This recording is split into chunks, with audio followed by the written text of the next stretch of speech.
पूरे देश भर में रेलम रेला है और भक्तों का जो है मेला लगा हुआ है महाकुंभ प्रयागराज में। तो आज हम अपनी इस वीडियो में बात करेंगे महाकुंभ प्रयागराज में जो भक्तों का मेला लगा हुआ है, क्योंकि लगातार जो है महाकुंभ में जिस तरह से वहाँ पर लोग जा रहे हैं, लोगों का जहाँ पर जमावड़ा लग रहा है, जहाँ पर अगर बात करें तो सरकारी आंकड़ों के हिसाब से 50 से 60 करोड़ जो लोग हैं वो यहाँ पर संगम में डुबकी लगा चुके हैं।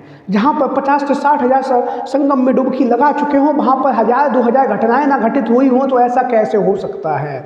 तो आज हम अपनी इस वीडियो में बात करेंगे कि जो महिला होती है जिसका नाम गीता होता है, गीता जो है महाकुंभ में गंगा स्नान करने जाती है, लेकिन उसके साथ में जो है उसका भतीजा जो होता है वो उसके साथ में जो है गंगा स्नान कराने ले जाता है। उसके बाद जो है दोनों ही एक होटल में जाकर रुकते हैं और 5 दिन तक जो है वह होटल में जाकर रुकते हैं। आगे की कहानी में क्या हुआ उसको जानने के लिए जो है आप लोग हमारे इस वीडियो को पूरा जरूर देखें। उसके साथ ही साथ आप लोग जो अगर वीडियो को पहली बार देख रहे हैं तो चैनल को सब्सक्राइब जरूर करें। आपके सब्सक्राइब करने से होता कुछ नहीं, बस हमारा जो है हौसला बढ़ जाता है और इस तरह की जो कहानियाँ हैं उन्हें आपके समक्ष पेश करने का जो है हमें एक नया जोश और ऊर्जा मिलती है। तो कहानी शुरुआत होती है बलिया जिले के पास में एक छोटा सा गांव होता है, जहां पर हम आपको बताते चलें गीता नाम की जो एक महिला है वो रहती है, जिसकी उम्र जो है 38 से 40 साल की होती है। तो गीता नाम की जो महिला होती है वो अपने घर में रहती है। उसके घर में सास ससुर हैं और उसके जो पति जो होते हैं वो 2 साल पहले ही एक लंबी बीमारी के कारण जो है उनका देहावसान हो गया, यानी कि शादी के 5 साल बाद जो है उसके पति खत्म हो जाते हैं और उसके पति को खत्म हुए लगभग 2 सालें बीत चुकी थी। और जो है गीता जो थी वो अपना जीवन जो है काफ़ी अकेले व्यतीत कर रही थी, क्योंकि उसके जो पति थे वो शादी के तुरंत बाद ही एक लंबी बीमारी से ग्रसित हो गए। उसके बाद जो है उनका लंबा इलाज भी चला, लेकिन इलाज चलने से भी उन्हें कोई फायदा नहीं हुआ और अंतिम समय पर जो है उन्होंने अपने प्राण त्याग दिए। उसके बाद जो है गीता अपने पति के जाने के बाद अपने घर में अकेली रहती है और अकेली रहने के साथ साथ अपने सास ससुर का भी ध्यान रखती है। तो जहाँ पर गीता अपने सास ससुर का ध्यान रखती है, लेकिन जो है महाकुंभ का जो आयोजन है वो चल रहा है। जब यह बात गीता को पता चली तो गीता ने अपने सास ससुर से कहा कि मुझे जो है महाकुंभ में गंगा स्नान करने जाना है, लेकिन उसके जो सास ससुर जो है उन्होंने उसे आज्ञा दे दी और कहा ठीक है तुम गंगा स्नान करने चली जाना। तो जो गीता जो होती है वो कहती है कि मैं गंगा स्नान किसके साथ में जाऊंगी, तो उसके ससुर ने कहा कि ऐसा करना, पास में ही जो तुम्हारा भतीजा रहता है उसके साथ में चली जाना, वो भी गंगा स्नान कुंभ में गंगा स्नान करने के लिए बातें कर रहा था। तो गीता ने जब यह बात उसके ससुर ने कही तो गीता ने अपने ससुर से कहा ऐसा करना, आप उनसे कह देना कि जब भी वो गंगा स्नान करने कुंभ में जाएं तो मुझे भी अपने साथ ले जाएं।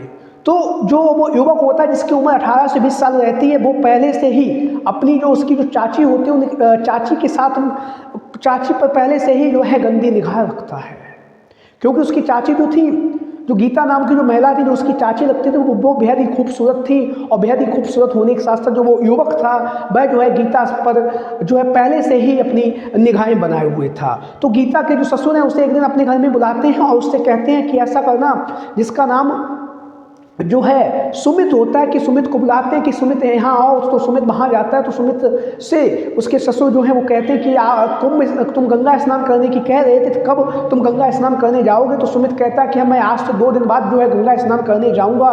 तो सुमित से जो उसके बाबा लगते हैं, यानी कि गीता के ससुर जो है वो सुमित से कहते हैं कि ऐसा है जब भी तुम गंगा स्नान करने जाना तो अपनी चाची को भी ले जाना, इनकी भी जो है काफ़ी इच्छा है गंगा स्नान करने की।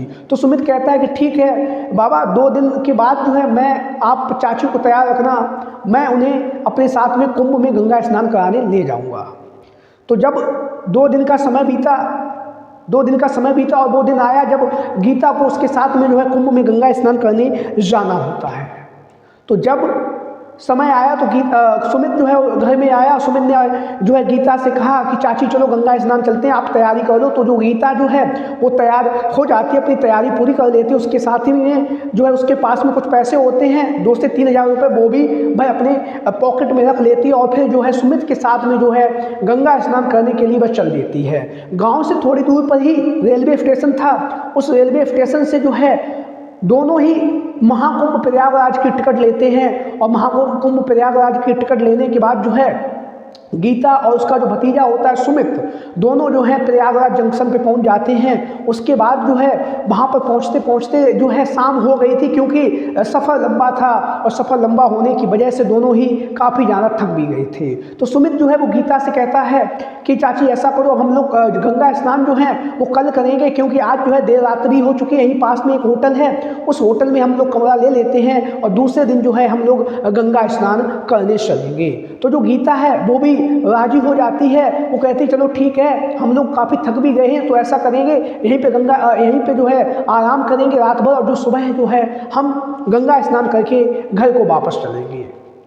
तो दोनों जो हैं पहुंच जाते हैं वहाँ पर। एक जो होटल होता है, होटल में अपना एक रूम लेते हैं, और एक रूम लेने के बाद जो है गीता जहाँ पर बिस्तर के ऊपर लेटती है, बेड पे लेटती, वहीं पर जो सुमित है वो अपने नीचे ही बिस्तर बिछा लेता है।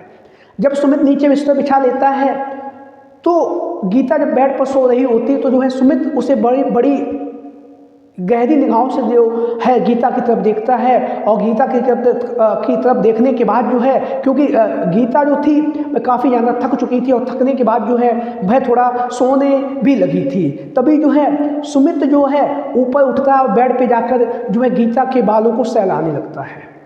जब गीता ने उसकी इस हरकत को देखा तो गीता ने जो है सुमित से कहा कि तुम ये सब क्या कर रहे हो, तुम्हें पता नहीं है मैं तुम्हारी चाची लगती हूँ और तुम इस तरह की जो है हरकतें मेरे साथ में कर रहे हो, कोई क्या कहेगा, कोई यहाँ पर देख लेगा।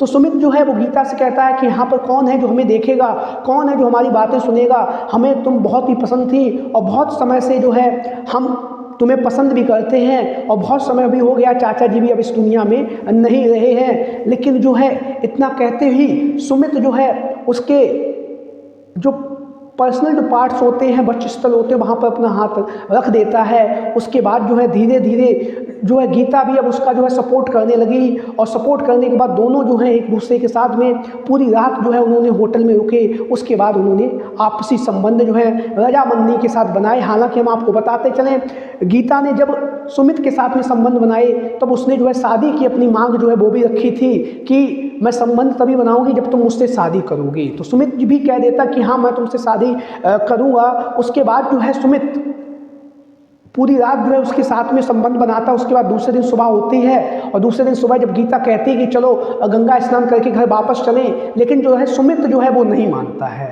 वो कहता है इतनी भी जल्दी क्या है, अभी तो मैंने तुम्हें देख भी नहीं पाया है, अभी हम लोग यहीं रुकेंगे चलेंगे। लेकिन इतने में क्या होता है, दूसरे दिन जो है सुमित के जो बाबा यानी कि गीता के जो ससुर होते हैं उनका फ़ोन आता है, लेकिन सुमित जो है उनका फ़ोन उठाकर उनसे कह देता कि यहाँ पर बहुत भीड़ भाड़ है, मेरा मोबाइल भी चार्ज नहीं है, इसलिए हम अभी आपसे बात नहीं कर सकते, हम यहाँ पर सकुशल हैं। तो इतने के बाद जो है सुमित जो है लगातार 3 से 4 दिन उसी होटल में रहता है और गीता के साथ में जो है वो अपना आपसी जो संबंध है वो दोनों मिलकर बनाते हैं। उसके बाद जब 5 दिन होटल में गुजरने के बाद जब छठा दिन आता है तो जो है सुमित जो है गीता से कहता है कि चलो अब गंगा स्नान कर लें, उसके बाद जो है हम लोग अब घर को वापस चलेंगे, क्योंकि काफ़ी दिन हो गए हैं। तो उसके बाद जो है सुमित और गीता दोनों जो है गंगा स्नान करते हैं, और गंगा स्नान करने के बाद जो है प्रसाद वगैरह जो भी होकर जो होता है वो लेते हैं। उसके बाद जो है सुमित जो है गीता को लेकर जो है घर पर पहुंच जाता है।